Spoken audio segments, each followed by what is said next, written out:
Ассалаумағалейкум. Ұлттық жоспарымыздың басты мақсаты қандай?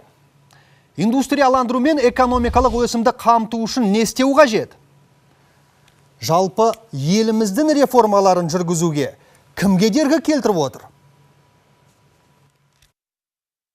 Бюрократ азаматтардың мүддесіне нұқсан келтіріп, өз міндеттерін формальды түрде атқаратын қызмет адамы. Басқарудың бюрократиялық жүйесіне жататын ресми қызметтегі адам. Википедия ашық энциклопедиясынан. Бюрократия дегеніміз қағазбастылық сияқты, өйткені жаңағы созбақтап бір дүние шаруаңды бітірейін десең, жаңағы ананы әкел, мынаға жетіспейді, бір-біріне сілтеп, жең ұшына жалғасқан. Сол бюрократия жемқорлық тудырады деп санаймын, ақыр аяғында. Бюрократ ол біздің мемлекетке ол керек емес нәрсе. Ол бюрократ деген қазір жастар бюрократ болып баратыр. Өсет шамалы бір кішкентай бір білім алады, өздері терең білімдері жоқ. Бір мекемеде бастық болып отырады, болмаса көмекші болып отырады, болмаса секретар болып отырады. Бір нәрсе сұрасаң, ол айтқысы дұрыс келмейді. Өзінше мен үлкен адаммын дейді. Ол бюрократизм содан басталады. Негізінде қағаз бастырлықтан арылу өте қиын. Бір құжат алу үшін талай ұзақ кезектерде тұрып, талай қиындықтарды бастан өткердік. Әрине мемлекетке зияны көп қой оның.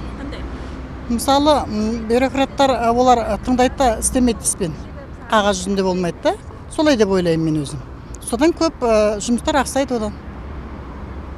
Ол жүзеге аспағаннан кейін. Айтылған жерде қалып қояды. Зияндығы ел ол бюрократтылықтан бастайды, ол кішкене лавина сияқты ғой.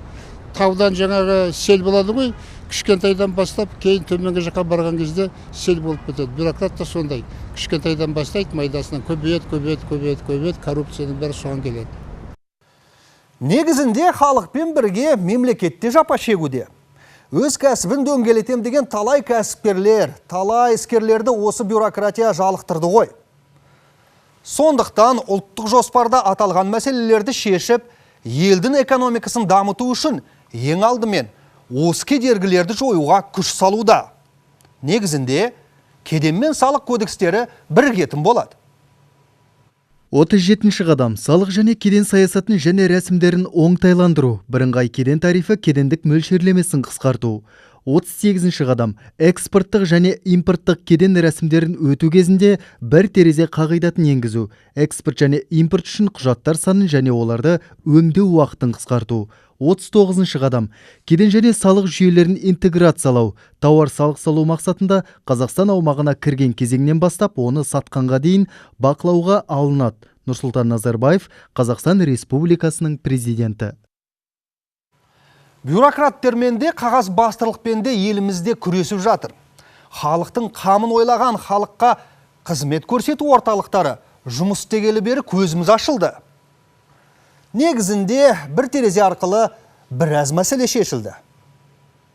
Кішкене азайды, бұрын жыл пособияға документ тапсырғанда бірнеше экземпляр не жасатын, біз қазір бір қағаз ғана толтырамыз. Қазір жақсы бұрынға қарағанда жеңілдеу кішкене. Үйде отырып та документ справкаларды ала аламыз. Қазіргі кезде электрлік жүйеде қағаздарды оңай алуға болады. Осыдан 3-4 жыл бұрынға қарағанда қазір қолайлы, әлі ыңғайлы. Жеңіл, конечно. Бұрынғыдан қарағанда. Бәрі қолма-қол. Бұрын очередпен айғай-шу, қазір ондай жоқ. Келесіп бір 2 минут сұрасы. Керек қағазын шығарып береді.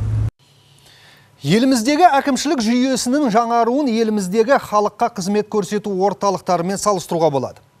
Негізінде нақты қадаммен нақты жетістікке жетеміз.